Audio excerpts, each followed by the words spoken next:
Hola compañeros, gracias por asistir. Esta es la tercera plática de este coloquio y tenemos ahora el agrado de presentarles a Alfonso Ruiz. Él ya ha participado en el coloquio anteriormente y él nos va a platicar de lógica matemática y teoría de las categorías, y bueno, esperemos que sea de su agrado. Y acuérdense que si tienen alguna pregunta o eso, la finalidad de este evento es como orientar a la hora de escoger las materias optativas y de orientar en torno a los gustos matemáticos y qué estudiar, etcétera. Entonces aquí le pueden preguntar a Alfonso sus dudas.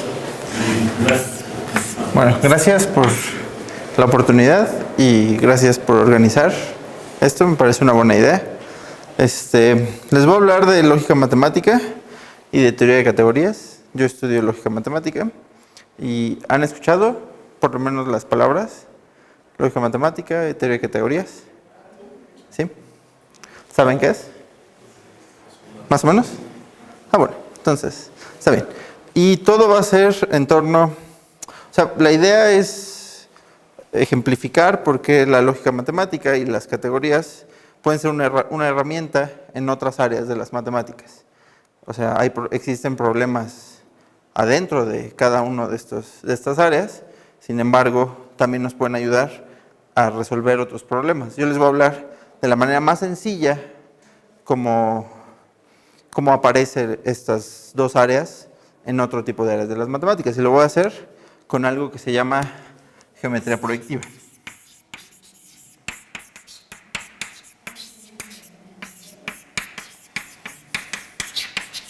Es decir, voy a aplicar conceptos de estas dos áreas a la geometría proyectiva, intentando demostrar un teorema que nos ayude a entenderla un poco mejor. Ajá. ¿Saben qué es la geometría proyectiva? ¿La han visto? ¿Casi todos? Ok, bueno, lo voy a volver a definir. Y algo importante es que todo lo que voy a hablar está en alguno de estos dos libros, Geometría plana y álgebra geométrica. Son dos libros donde...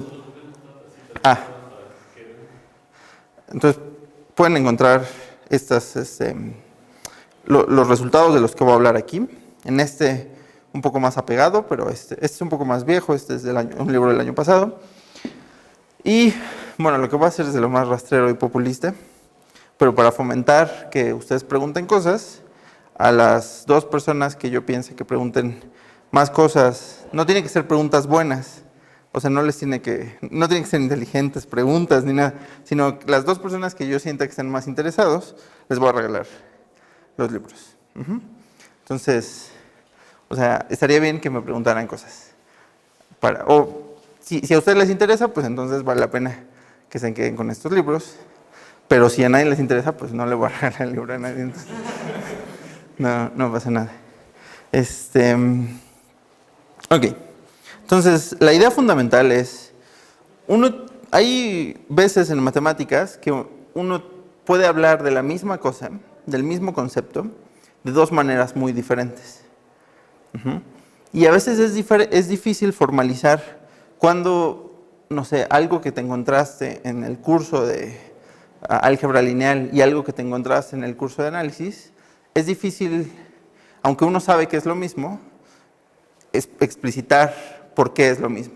Y decir, estas dos teorías matemáticas, en realidad estamos hablando de lo mismo. O estos dos teoremas son la misma cosa enunciada de una forma diferente. Entonces, la teoría de categorías y la lógica matemática nos van a permitir demostrar con un enunciado matemático muy preciso cuando dos objetos matemáticos en verdad son el mismo objeto. ¿Se entiende? Ok, entonces, primero voy a hablar de geometría proyectiva. Después voy a dar ejemplos y voy a dar las definiciones.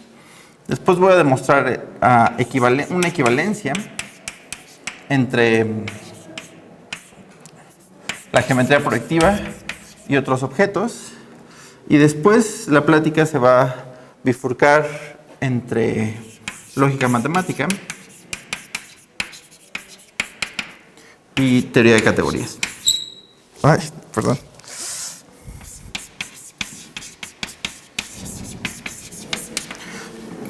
Es decir, en un principio voy a solamente definir los objetos, después voy a dar una equivalencia en un sentido débil y después, usando estos dos métodos, voy a explicitarles por qué en realidad esta equivalencia se puede demostrar mucho más. No voy a demostrar la versión fuerte de la equivalencia, pero les voy a dar una idea de a qué me refiero con esa versión fuerte de la equivalencia. Entonces, nuevamente, las preguntas son bienvenidas. Supongamos que tenemos R3 y voy a definir una tercia con base en este conjunto. El primero es al que voy a llamar el plano proyectivo sobre los reales. Normalmente se denota así. Luego voy a decir quiénes son las líneas en este plano proyectivo. Y luego voy a definir una relación de incidencia entre puntos y líneas en el espacio proyectivo. Es importante mencionar que la incidencia, por definición, va a ser un elemento aquí. Entonces, ¿quién es P de R? Estos les voy a llamar los puntos del plano proyectivo. Entonces, los puntos del plano proyectivo va a ser igual a los L's contenidos en R3, de tal forma que L es una línea que pasa por 0. Es decir, es un espacio vectorial de dimensión 1. Entonces, mis elementos van a ser esas líneas. ¿Ok? Después, las líneas aquí van a ser igual a los subconjuntos de R3, de tal forma que P es un plano en un plano que contiene al origen. ¿Sí? Esas son mis líneas. Y después es fácil definir la relación de incidencia, ¿no? Entonces, una pareja, un punto, bueno, un elemento de aquí y un elemento de aquí pertenecen ahí. Normalmente se va a abreviar ILP. Si, solamente si, la línea está contenido en el plano. Entonces, lo importante de este objeto es la siguiente proposición. Entonces, déjenme, esta es una tercia, como ya les dije, pero la voy a abreviar así. Pero recuerden que esto no es solamente los puntos, sino es toda esta información. Es esa tercia completa. Entonces, la siguiente proposición nos dice: PR, el plano proyectivo sobre R, satisface lo siguiente. Número 1, dados L1 y L2, dos elementos en este conjunto, existe un único P que pertenece a las líneas de R, de tal forma que esto pasa al mismo tiempo. L1, y además pasa que I de L2 en P. Eso es muy fácil, porque son dos planos, más bien, tienes dos líneas que pasan por el origen, entonces nosotros sabemos que eso define un único plano. Es importante que las líneas pasen por el origen. Número 2, existen tres líneas aquí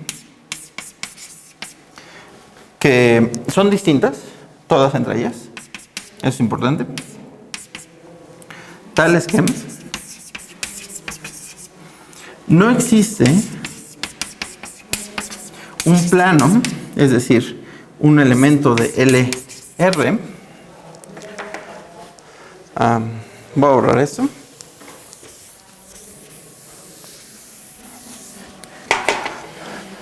Con I. O sea, no existe un plano de LR, LMP. ¿Con qué? Con L1 de P y L2 de P y L3 de P. ¿Qué quiere decir eso? Que existen tres líneas de tal forma, o sea, sí, que existen tres líneas en R de tal forma que no importa qué plano yo me tome por el origen, no las contiene a las tres. ¿Me pueden dar un ejemplo de esas tres líneas? ¿Ah? Los ejes cartesianos. Para quien sepa álgebra lineal, cualesquiera tres vectores linealmente independientes en R3 satisfacen eso. Ok. Entonces satisfacen estas dos propiedades y por último satisfacen una propiedad dual a la primera. Entonces, dados P1 y P subíndice 2 en L de R, existe un único elemento L aquí, tal que L P1 y al mismo tiempo L P subíndice 2. ¿Alguien me puede decir por qué esto es cierto? Porque la intersección de dos planos, si no es vacía, en R3 es una línea. ¿Y por qué no es vacía? Porque son planos que pasan por el origen. ¿Ok? Entonces, estas tres propiedades son interesantes y de alguna forma caracterizan a este objeto. La idea de la plática es demostrar que si uno tiene tres conjuntos arbitrarios, bueno, donde uno de estos es su subconjunto del otro, que satisfacen esas tres propiedades, esos tres axiomas, uno puede recuperar este objeto. Lo cual es bastante sorprendente porque parecería que es solamente una consecuencia de la estructura de los reales, pero en realidad de alguna forma caracteriza a los reales. ¿Sí? Hay que tener cuidado cuando digo caracteriza a los reales, porque solamente caracteriza una parte de los reales. Ok, la idea de la equivalencia es demostrar que cualquier tercia de este tipo que satisfaga A, B y C es de esta forma para cierto campo K en lugar de los reales. Después voy a hablar de campos. ¿Todo el mundo sabe qué es un campo? Ok, entonces ese es el resultado que voy a mostrar.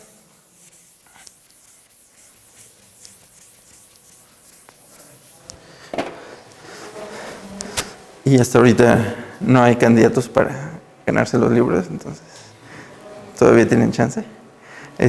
Bueno, entonces les voy a dar otro ejemplo de una estructura muy sencilla donde estas tres propiedades son ciertas.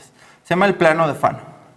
El plano de Fano es un conjunto P que tiene P1, P subíndice 2 hasta P7 y L.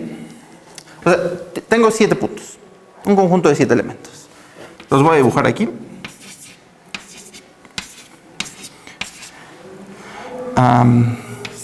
Y ahora voy a dibujar las líneas, el conjunto L. En un principio, P y L son cosas disjuntas. Pero vamos a ver que los elementos en L están formados por elementos en P. Pero pero no pasa nada porque todos los axiomas se van a satisfacer. Entonces, esta va a ser una línea, esta va a ser una línea, esta va a ser una línea, esta va a ser una línea, esta va a ser una línea, esta va a ser una línea, y algo un poco extraño es que ese círculo también va a ser una línea. Y solo ellas van a ser una línea. Ajá. O sea, ¿qué no es una línea? Bueno, este punto también está, perdón. ¿Qué no es una línea? Pues solamente esta parte no es una línea. ¿Sí? No hablamos de segmentos de líneas, hablamos solamente de conjuntos. Entonces, las líneas son solamente estas que son claras, las que son derechas y el círculo. Esas son las únicas líneas. Y la incidencia es justamente que el punto pertenezca a esa línea. ¿Sí? O sea, si esta línea se llama L1 y este punto se llama P1, entonces es cierto que P1 está en L1. ¿Sí? Sin embargo, es importante notar que estos no son puntos. Esto es solamente un dibujo que yo hice, pero esta intersección no existe. Ahora, por ejemplo, si este fuera P3 y esta fuera L3, entonces no es cierto que P3 esté en L3. Ajá. ¿Sí me explico qué es lo que estoy haciendo? Entonces, o sea, todo L y todo I está descrito por este dibujo. Solo hay que hacer la lista. Entonces, una proposición importante sobre este conjunto, que le voy a llamar, el plano de Fano satisface A, B y C. Ese es un ejercicio que les dejo verificar. Por ejemplo, la parte B. ¿Quiénes son tres puntos que no estén en una misma línea? Por ejemplo, este y P4 no están en una misma línea. Ajá. Porque esto no es una línea. ¿Ok? Y así pueden verificar los otros. Pero digamos, es solo hacer una lista. ¿Ok? Entonces, ahora puedo hablar de lo que es un plano proyectivo. Definición. Un plano proyectivo, en abstracto, es una tercia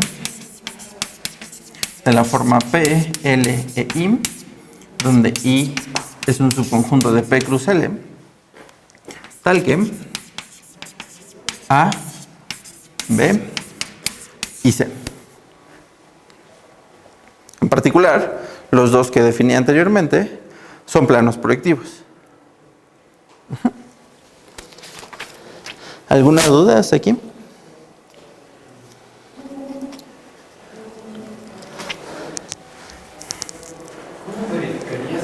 Tres líneas que no hay un punto, que no definen un punto de línea. Que hay tres líneas. Es que estos son puntos. Ahorita lo voy a explicar mejor, pero estos son los puntos de tu plano. Quienes eran líneas en R3, ahora son puntos, y quienes eran planos, ahora son líneas. ¿Ok? Entonces, bueno, y ya lo puedo decir. Les vamos a llamar puntos a los elementos de P, líneas a los elementos de L, y voy a decir que un punto está en una línea si están en I, si la pareja está en I. ¿Ok? Entonces, ¿qué significan estos dos axiomas? Significa que dados dos puntos, existe una única línea que los une. Es algo de lo que estamos acostumbrados. Que existen tres puntos no colineales, pues es solamente algo para que no sea degenerado. ¿Sí me explico? O sea, porque queremos definir planos. Un plano es algo de dos dimensiones. Y si cualesquiera tres puntos estuvieran en una línea, sería algo de una dimensión.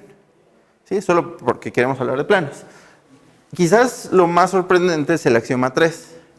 El axioma 3 nos dice que cualesquiera dos líneas se intersectan. Lo cual no es cierto para el plano euclidiano, para R2, pues existen líneas paralelas. Entonces, os voy a dar un poco más de intuición de qué es lo que estamos haciendo, o cómo construir un plano proyectivo, o de quién es PR. Voy a dar una definición alternativa de PR. ¿Podría dejar solo la consecuencia 1 y 2 y que la 3 sea una consecuencia del principio de dualidad? No, porque para demostrar el principio de dualidad necesitas el axioma 3. Si no tienes el axioma 3, no puedes demostrar el teorema de dualidad. Sí. Ok. Entonces, voy a darles una definición alternativa de esto, para que tengan un poco más de idea. Pero como hay mucha gente que ya sabe que es un plano proyectivo, entonces quizás no sea necesario. Entonces, voy a definir P' de R como, por un lado, R2, o sea, los puntos que uno conoce normalmente, pero voy a agregar ciertos puntos. Entonces, todo el mundo sabe que es una clase de equivalencia. Entonces, voy a definir una clase de equivalencia entre todas las líneas que están en R2. Voy a decir que dos líneas son equivalentes. Ahora, olvídense de R3, vamos a vivir solo en R2. Dos líneas van a ser equivalentes si son paralelas. Entonces, eso define una relación de equivalencia en el conjunto de líneas de R3. Una clase de equivalencia es una familia de líneas paralelas. Entonces, por cada familia de líneas paralelas, yo voy a agregar un elemento nuevo, que le voy a llamar a P, así, donde P es un elemento en las líneas. Entonces solamente es R2 y le estamos agregando un punto por cada clase de paralelismo. Esos van a ser todos mis puntos. Ahora, ¿quién va a ser L, R'? Va a ser las líneas usuales de R, pero además voy a agregar una líneas en R2, pero además voy a agregar una línea que le voy a llamar L infinito, que va a estar formada por todos estos puntos nuevos que agregué. O sea, todas esas clases de equivalencia las pongo en una línea. Entonces, ¿qué tan parecidos les son P'? Bueno, y la relación de incidencia es la obvia, ¿sí? La relación de incidencia es solamente estar en la línea. Un punto de R2 puede o no estar en una línea, y estoy diciendo qué pasa con ellos. Que los únicos puntos que están aquí, ningún punto de R2 está en esta línea, solamente ellos. ¿Ok? Entonces, ¿qué tan parecidos se les hace P' y P de R? ¿Se les hacen parecidos? ¿No? ¿Qué significa ser parecidos? O sea, la noción más simple es que haya una biyección entre ellos, ¿no? Resulta que estas dos cosas, y no quiero usar mucha terminología, pero son isomorfas. O sea, son lo mismo esencialmente. Estos dos. Entonces, ¿cómo se expresa que dos planos proyectivos sean lo mismo? P, L e I, un plano proyectivo, y P', L' e I' son isomorfos si existe una función biyectiva entre P y P', una función biyectiva entre las líneas, de tal forma que I de P pequeña L, es decir, una pareja de elementos aquí y aquí, están en la relación, si solamente si I' de F de P y G de L es cierto. O sea, lo único que estamos diciendo es que dos planos son isomorfos, son lo mismo, si existe una función biyectiva entre puntos y líneas, pero que además esa función respeta incidencia. Es decir, que si este punto estaba en una línea, su imagen está en la imagen de la línea. Ajá. Entonces, un ejercicio es demostrar que PR es isomorfo a P' de R. Eso no es difícil. Entonces, cuando hablemos de planos proyectivos, ahora vamos a hablar salvo isomorfismo. Podríamos encontrar dos representaciones que son, en principio, bastante distintas. Sin embargo, es posible demostrar que son equivalentes. Ok. ¿Alguna pregunta?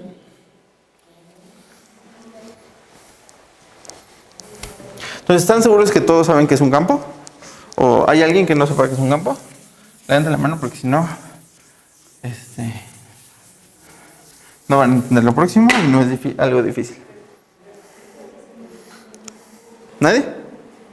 Bien. Ok, entonces, esta construcción que yo hice en el ejemplo primero es una construcción que se puede generalizar para cualquier campo. Es decir, sea K un campo, es posible construir el plano proyectivo respecto a K.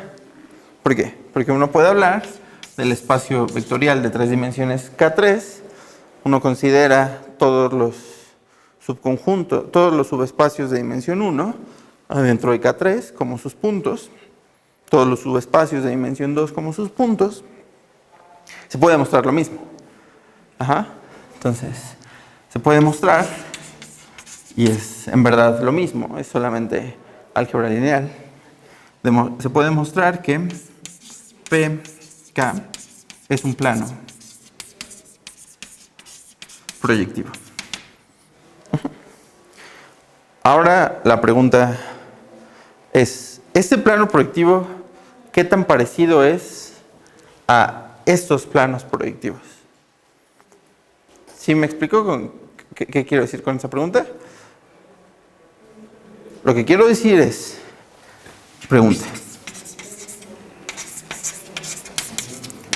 existe un campo tal que P de K, esto que no definí qué es, pero ustedes lo pueden hacer, es igual al plano de Fano, es isomorfo al plano de Fano.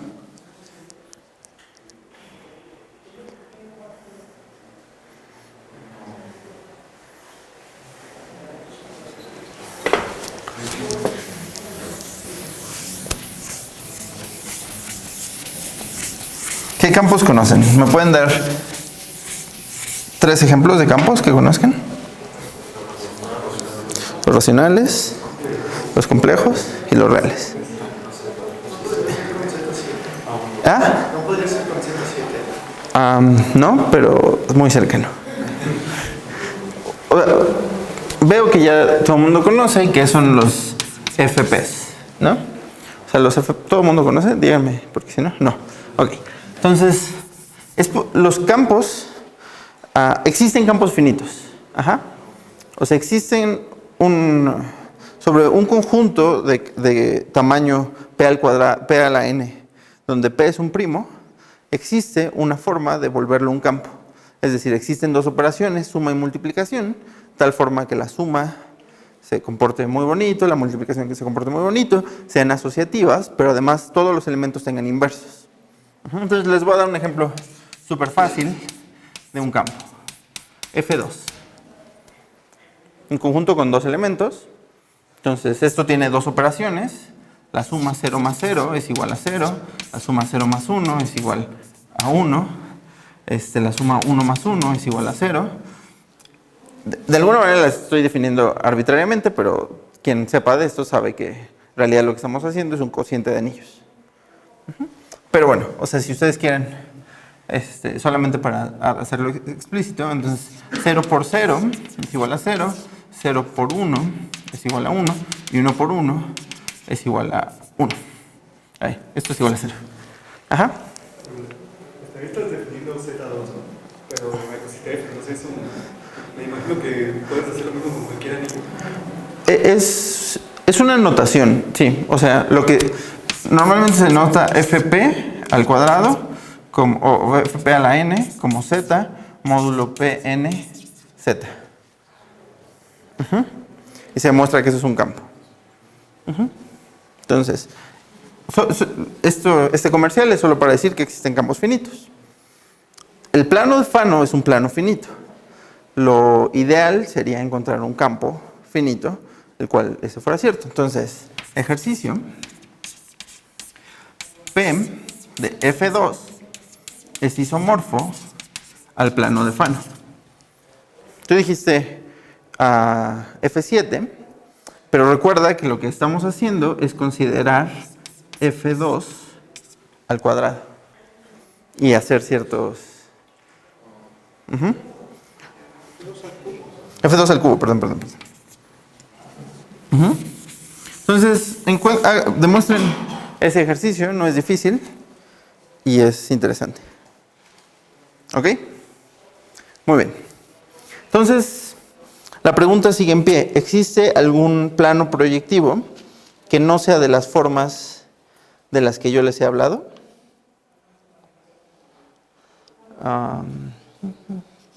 Campo.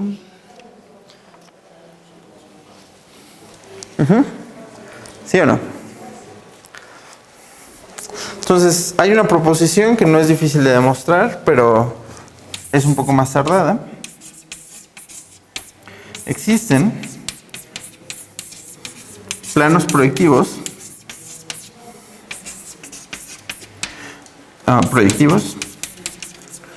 distintos a P de F para todo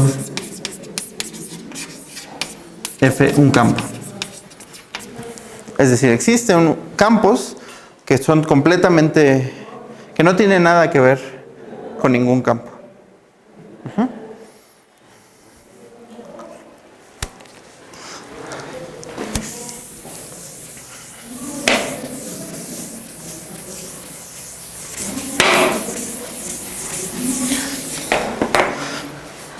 Ok. ¿Alguien tiene alguna pregunta?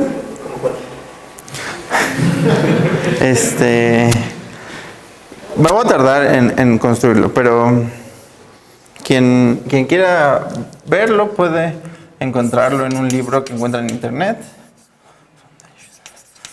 Foundations of Projective Geometry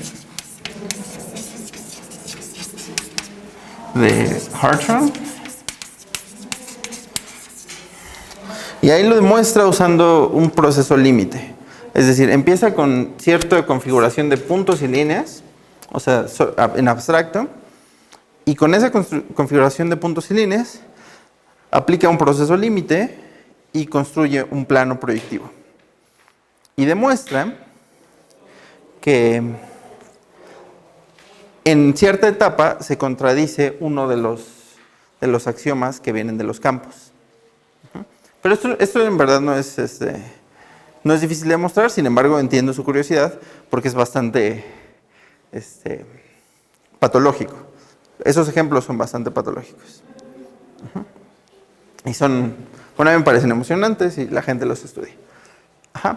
Entonces, tenemos una función que le voy a llamar P paréntesis, que va de campos a planos proyectivos.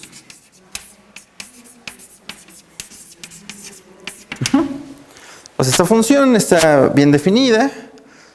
En realidad no es una función porque esto no es ni siquiera un conjunto, pero bueno, es una clase, no importa. Formalmente es un funtor. Y la pregunta, otra forma de replantear la pregunta que yo les hice aquí es, ¿esta función es biyectiva? Es decir, ¿todo plano proyectivo viene de un único campo? No es cierto. Sin embargo, lo que sí es cierto es que este conjunto de campos, o esta clase de campos, lo podemos hacer su cociente módulo cierta relación de equivalencia, donde decimos que dos campos son isomorfos si existe una función biyectiva que respeta la multiplicación. De la misma forma, yo les dije cómo podíamos identificar dos planos que esencialmente son los mismos si existe un isomorfismo entre ellos. Entonces, esta función tal cual no es inyectiva por eso que yo les dije. Sin embargo, si consideramos clases de equivalencia o clases de isomorfismo, sí es una función inyectiva.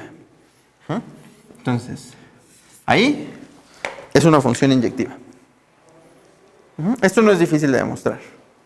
O sea, ¿qué hay que demostrar? ¿Qué significa que sea inyectiva? Que dos campos no pueden ir al mismo plano proyectivo. Es decir, si yo me agarro dos campos cuyos planos proyectivos sean isomorfos, debo de construir un isomorfismo de campos. Eso no es difícil. Eso es un ejercicio. Entonces, demostrarlo. Ahora, ya les dije que existen ciertos planos proyectivos que no son isomorfos, que no vienen de ningún campo. Sin embargo, hay una condición mediante la cual sí es una biyección. Es decir, existe una subclase de planos proyectivos en donde sí es una biyección, sí es una equivalencia de categorías. Entonces, voy a definir qué es el teorema de Desargues, pero supongo que ya todo el mundo lo conoce. ¿No? Bueno, lo voy a dibujar por aquí. ¿Cuánto tiempo me queda? 20 minutos. Ah, bueno, ok.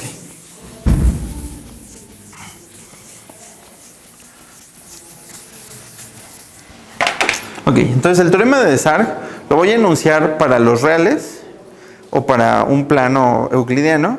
Sin embargo, ustedes se van a dar cuenta que tiene perfecto sentido enunciarlo en cualquier plano proyectivo.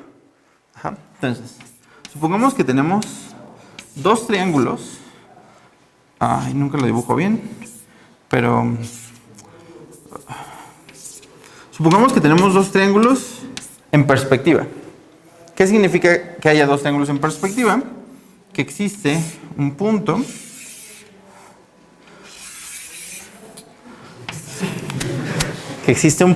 O de tal forma que si consideramos esta pareja de puntos, dada una pareja de puntos, siempre existe una línea.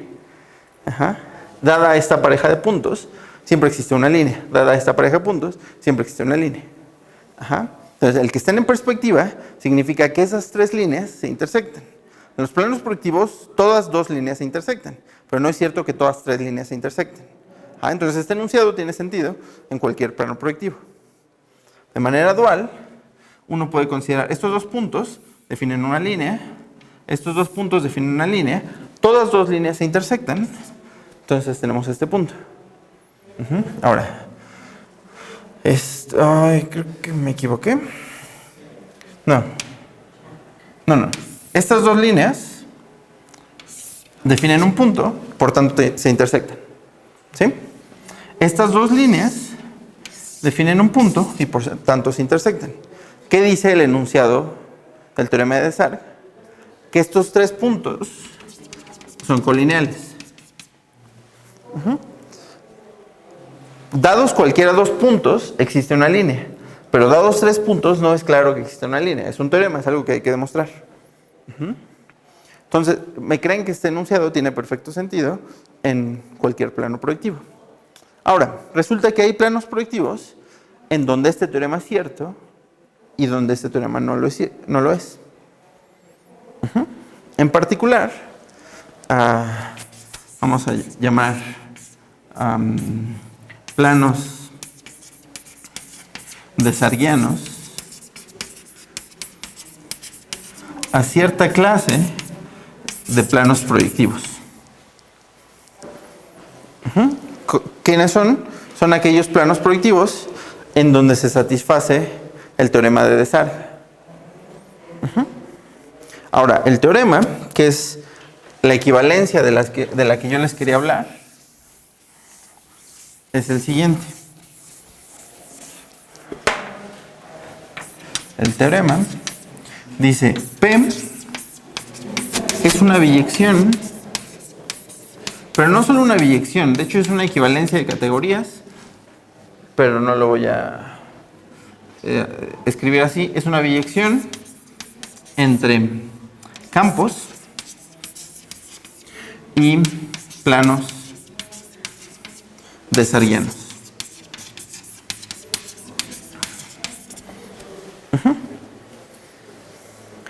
Es decir, que dado un plano desarguiano, yo puedo considerar un campo, de tal forma que aquella construcción que yo hice para formar un plano proyectivo, obtenemos el mismo plano proyectivo, salvo isomorfismo. Es un teorema que no es difícil, no es nada fácil, pero si ven la demostración, es de alguna manera intuitiva. Solo porque tengo 20 minutos no voy a darles una idea de la demostración y los dejo que lo chequen en ese libro, por ejemplo. Pero bueno, ya, mejor sí voy a dar una pequeña idea. Dado un plano proyectivo, existen automorfismos, es decir, existen funciones que van del plano en el plano. Les voy a dar dos ejemplos de funciones que van del plano en el plano, en el caso de PR. Una de esas funciones es la traslación. Es decir, me agarro un elemento alfa en R y muevo todo por R. Todos los vectores en R3 los muevo por R. Esta transformación se va al cociente, se va a este conjunto.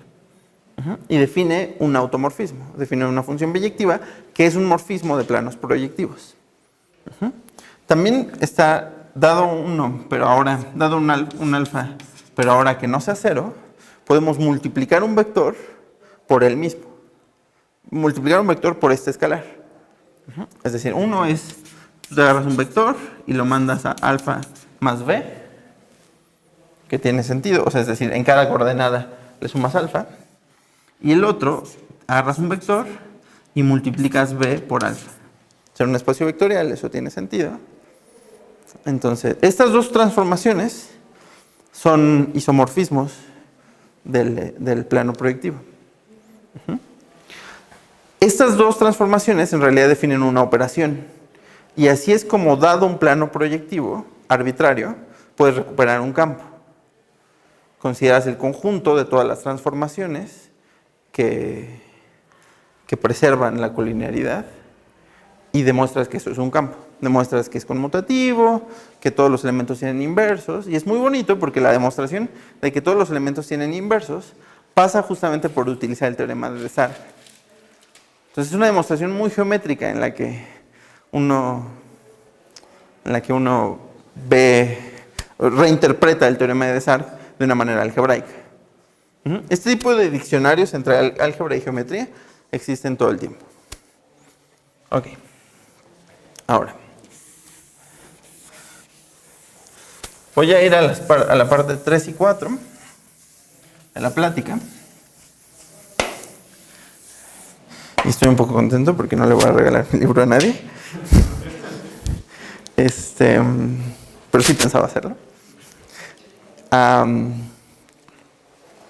Voy a ir a la parte 3 y 4 de la plática, donde la aseveración es la siguiente. Usando lógica y categorías, es posible refinar la equivalencia. ¿A qué me refiero con esto? Cuando yo definí el conjunto de campos, salvo isomorfismo, y el conjunto de planos, salvo isomorfismo, lo único que pedía es que hubiera una biyección entre ellas, que satisfaga colinearidad. Sin embargo, existen campos como R, de tal forma que P de R, tanto R como P de R, tienen una propiedad extra. Por ejemplo, ¿qué propiedad extra tiene R además de ser un campo? Que es completo, que tiene una topología, que tiene un orden. Entonces, vamos a concentrarnos en... ¿Todo el mundo sabe qué es la topología? Topología es un elemento de la topología en R es un abierto de R. Una topología está dada por un conjunto de abiertos que satisfacen cierta propiedad. ¿Ah? R no solo es un campo, no solo es un conjunto, sino además es un espacio topológico. Tiene sentido hablar de abiertos. De la misma forma, tiene sentido hablar de abiertos aquí. Es posible definir una topología. Entonces, usando teoría de categorías, se puede mostrar no solo que hay una biyección entre planos y planos proyectivos, entre campos y planos proyectivos, sino que esa biyección respeta, cuando la haya, estructura topológica. Y respeta también orden. De hecho, la manera formal de decirlo es que tú tienes una teoría. La teoría de planos proyectivos son los axiomas. ¿Cuáles son tus modelos? Los modelos son planos proyectivos. Los modelos de la teoría de campos son campos. Todo esto son modelos en la categoría de conjuntos. ¿Sí? Sin embargo, es posible considerar modelos en categorías más complicadas, como la categoría de espacios vectoriales o la categoría de espacios topológicos. Entonces, realmente la equivalencia entre planos proyectivos y campos te dice que para cualquier categoría C, no importa qué categoría, puedes tomar conjuntos y en particular recuperamos el resultado que les enuncié anteriormente. Pero para cualquier categoría C, si uno considera los campos en C y los planos proyectivos en C, uno tiene una equivalencia de categorías. Es decir, esa biyección que yo les dije es un homeomorfismo si la categoría fuera topológica. Esto en teoría de categorías lo que se llama es una equivalencia de topos.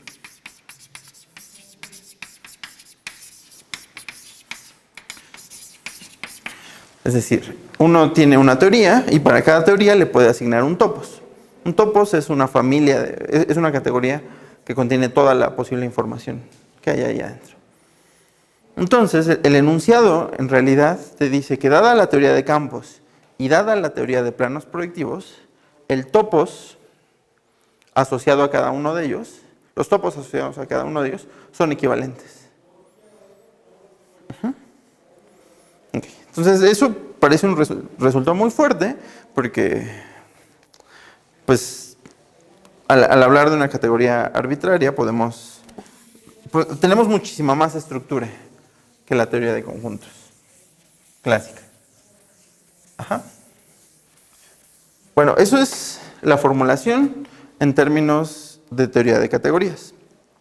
Sin embargo, usando lógica matemática, uno puede recuperar esa equivalencia. Hay una forma de demostrar esa equivalencia usando lógica matemática. Les voy a decir nada más. Solamente voy a decir unas palabras de ello. Dada una teoría, supongamos que tenemos un lenguaje, un conjunto de símbolos, y después consideramos una teoría. Los símbolos en la teoría de campos son suma, multiplicación, 0 y 1. Los símbolos en la teoría de planos proyectivos es solamente una relación de incidencia, el I. Y la teoría, pues, son los axiomas de campos y los axiomas de planos proyectivos. Una fórmula es una secuencia de símbolos con variables, con cuantificadores. O sea, un ejemplo de una fórmula es para todo x, para todo y, x multiplicado por y es igual a y multiplicado por x. Eso es un ejemplo de fórmula. Pero tienes otro tipo de fórmulas, ¿no? Tienes, por ejemplo, la fórmula que define un haz de rectas. Entonces, es el conjunto de x de tal forma que exista un y tal que x, y. Entonces, esta fórmula, ¿qué conjunto define? Define todas las líneas que pasen por un punto. Entonces, la lógica matemática te ayuda. Bueno, ok, entonces, uno dice que dos teorías son lógicamente equivalentes si para cualquier fórmula. Okay, entonces, supongamos que tienes T y T'.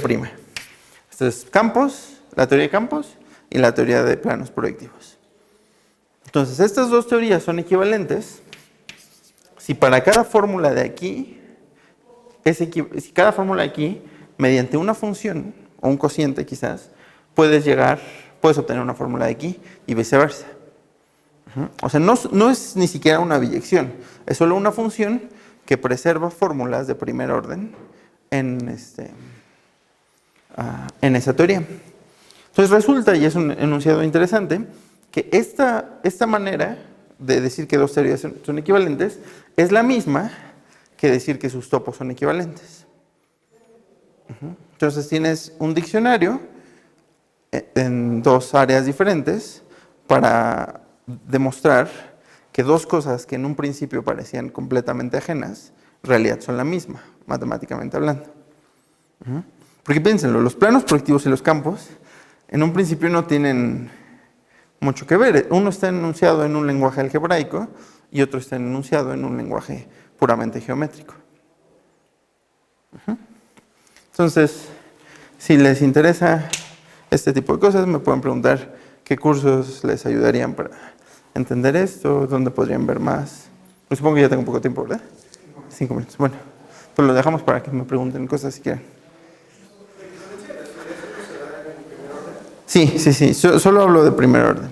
O sea, demostrar que dos topos son equivalentes es justo demostrar que sus teorías de primer orden son equivalentes.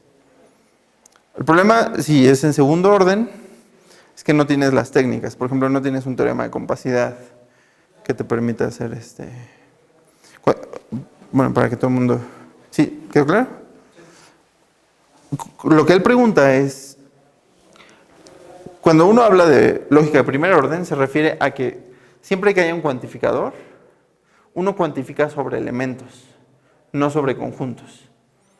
O sea, uno no puede escribir una fórmula de primer orden, no puede decir para todo conjunto tal. Uno siempre tiene que decir para todo elemento tal. Entonces, esa es una restricción, y a esa restricción en las fórmulas se les llama hacer una fórmula de primer orden.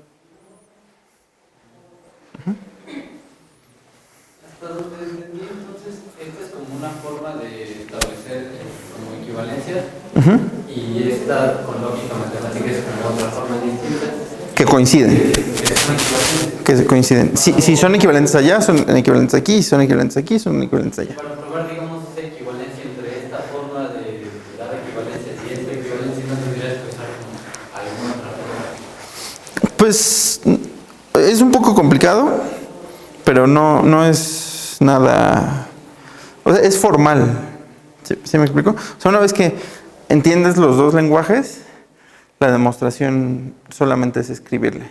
No requiere mucho. O sea, la técnica está en que, dada una teoría de primer orden, siempre puedes asociar un topos. Y una vez que haces eso, una vez que demuestras eso, ya es prácticamente trivial. Bueno, no trivial, es formal. O sea, no necesitas ninguna idea. ¿Hay alguna otra conexión entre las teorías y modelos que tienes en la lógica con las categorías? Sí, los modelos corresponden a puntos del topos. O sea, yo dije que a cualquier teoría le puedes asociar un topos. Entonces, los modelos en la categoría de conjuntos de esta teoría es lo mismo que un punto en un topos. Cualquier cosa que eso signifique. ¿Ah? ¿Fuera de topos no hay otra forma de asociarlos? ¿Entre modelos y qué? Entre modelos. Puedes considerar, por ejemplo, la categoría de los modelos de cierta teoría. Pero, o sea, la manera más fuerte es que un modelo de una teoría, equivalente justamente a un funtor de la categoría de conjuntos, al topos. Y eso es un punto de un topos.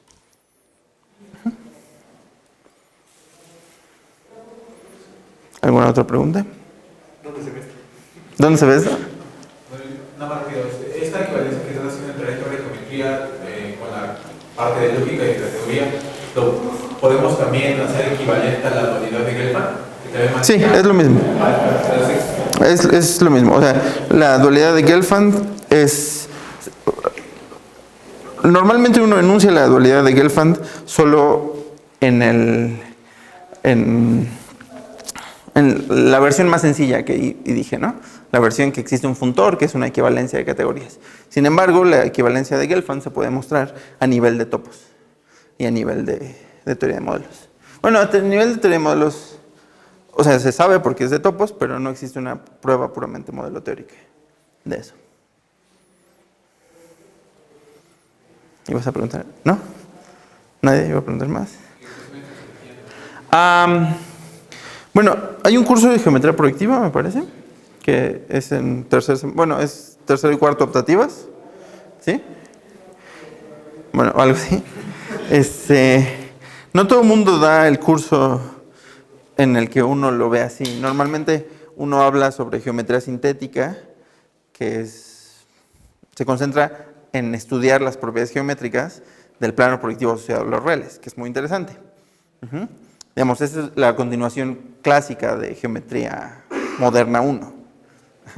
Sin embargo, hay algunos profesores que dan este tipo de cursos y se lo podrían pedir. Antes lo daba Octavio Páez, pero me parece que ya no está aquí.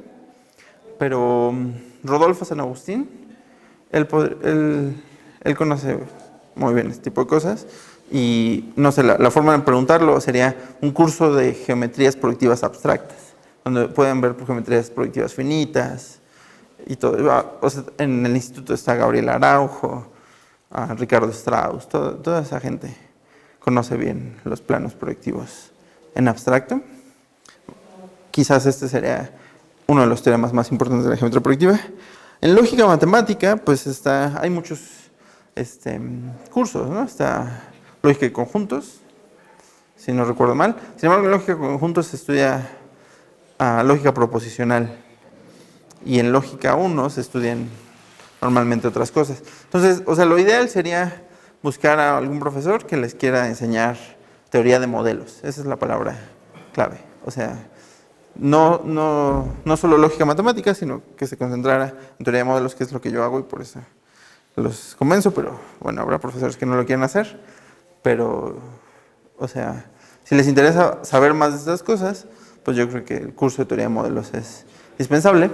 Eso para la parte de lógica matemática. Equivalencia de categorías, pues, no sé, yo pienso que estudiar teoría de categorías sola, y mucha gente le va a caer gordo, no es lo ideal. No estoy diciendo que no sea interesante, pero no es lo ideal. Yo preferiría... O sea, yo recomendaría estudiar geometría algebraica y así uno aprende suficiente teoría de categorías y entiende que es un topos y entiende la motivación geométrica detrás de un topos. Y mañana va a haber una plática de geometría algebraica. Entonces, o sea, todo esto va enfocado a geometría algebraica. O sea, esta equivalencia de topos, yo se las di para planos proyectivos, pero existe para variedades algebraicas. O sea, este es un ejemplo que se puede definir fácil, las variedades algebraicas no tanto, pero es ahí donde uno tendría que ir a buscar, en geometría algebraica. Pero en los últimos semestres. O sea, eso sí sería en los últimos semestres. Pero el de geometría proyectiva abstracta, eso se puede buscar antes. Y lógica, pues sí, un curso en donde estudien teorema de compacidad. Rafael Barbachano da cursos de lógica y él es muy abierto a enseñar otro tipo de cosas que no estén en el currículum. Entonces le podrían decir que si les dé un curso de teoría de modelos. Y también si quieren algún día preguntarme algo, me pueden preguntar. ¿Alguna otra pregunta? Una equivalencia de categorías está dada por dos funtores, de tal forma que uno sea el inverso de otro, es decir, y el otro sea el inverso del uno. Es decir, que cuando los compongas, obtengas el funtor identidad, salvo una transformación natural, y la composición al revés, que obtengas el funtor identidad salvo una función natural. Es decir, normalmente existen funciones entre dos conjuntos. Sin embargo, esto es lo equivalente a funtores. Sin embargo, en teoría de categorías, también uno considera funciones entre funciones. Eso es lo que se llama una transformación natural. Entonces, quizá lo que pasa es que, o sea, en teoría de conjuntos, cuando uno tiene F, una biyección entre A y B, ¿eso qué quiere decir? Que existe una función G, de tal forma que G compuesta con F te da la identidad, y F compuesta con G te da la identidad. El problema en teoría de categorías es que puede ser que no te dé la identidad, pero si uno hace un cambio pequeño, un tipo homotopía para aquellos que lo conozcan, entonces ya obtienes la identidad. O sea, y la equivalencia de categorías lo que hace es en realidad considerar los cocientes salvo isomorfismo. O sea, cuando dices que dos categorías son equivalentes, en realidad lo que estás diciendo es que existe un cociente en los dos conjuntos, de tal forma que salvo la clase de isomorfismo, son exactamente lo mismo. Es lo que se llama esencialmente surjectivo.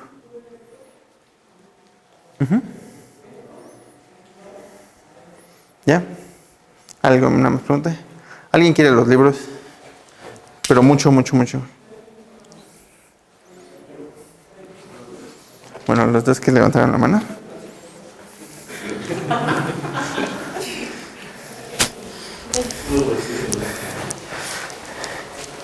¿Sería todo? ¿Otra pregunta? ¿Y tú no das cursos? ¿Cómo? ¿Tú no das cursos de esto? Yo no doy cursos aquí, pero me pueden contactar y con confianza Solo que me da mucha vergüenza escribir mi correo, pero bueno.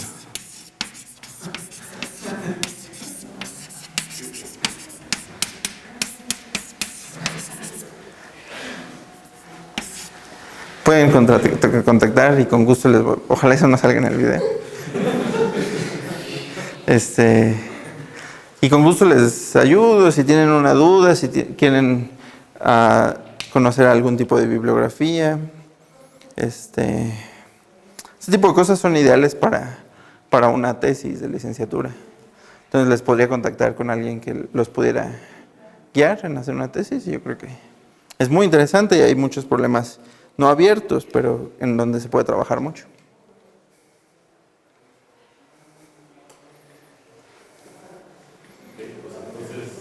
Preguntas para dar las gracias a Alfonso. Gracias.